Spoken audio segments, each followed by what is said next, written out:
regulator para dyan. Actually, ma'am, yung regulator niyo po, ma'am, sakto naman, based po dun sa parameters na nandun po nakalagay. Ito, tinetesting po namin na public. Kasi ma'am, kinumpara po namin yung 30 millibar is equivalent po sa 3 kilopascal, which is 2.9. Pasok po sa yung parameters po nito. Pasok po dun sa requirements niya. I don't know po kung bakit mahina yung buga nung nung regulator. Kaya hindi niya po na pero ang gagawin po natin, ma'am, to be fair enough, testing po natin to. Then testing po natin yung dala po namin yung regulator as a comparison para meron po kayong point of reference na pagbabasehan. Where went wrong? Yes po. So yun, wala naman pong leak. Sige, lahat. Itetest naman natin lahat.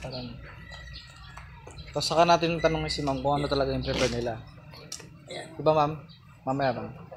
Kung ako tatanungin ko, ayaw ko nang gamitin to dahil sa nangyari sa asawa ko. Sino pa ba naman gustong gumamit niyan? Ayaw na ipagamit sa akin ng asawa ko yun. Paano kung sa akin nangyari?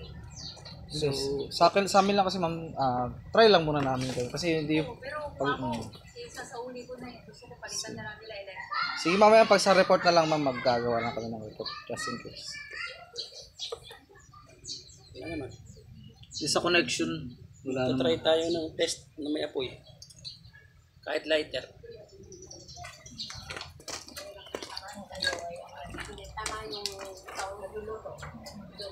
Hindi nga siya masumisigaw dito Sige. Testing mo. Kasi dapat usually kung kaya niya yung kaya niya dapat na niyan. Dito meron. Okay, wala. Hindi meron dito. Meron dito. Hindi mo lang nakuha lang Tama to. Pero pag sabay-sabay, gagana kaya. Hindi. Yun ang testing natin kung kaya niya pagsabay-sabay. Mag-testing tayo. Pero may generator ko yan para may saksakin. Hindi, lang ma'am, lighter na lang.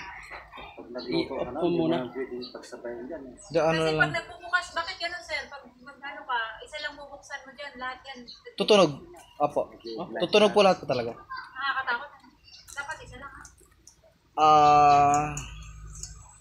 Ma'am, yun po yung design po nung manufacturer. Pero yung concern nyo ma'am, i-re-raise po namin sa manufacturer kasi distributor lang po si Wilcon. Yeah.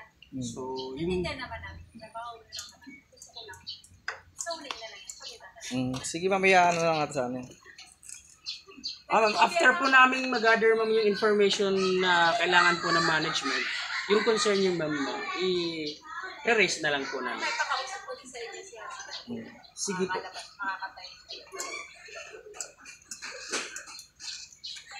Saan yung oven? Diyan. Hindi, ano yan? Meron der. Magtitip din. Hindi, dito. Sige nga.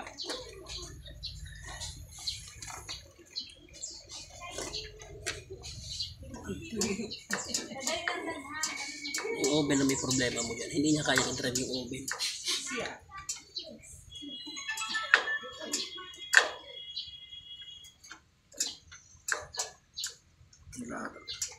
Kasi ito, 1.5 kilo.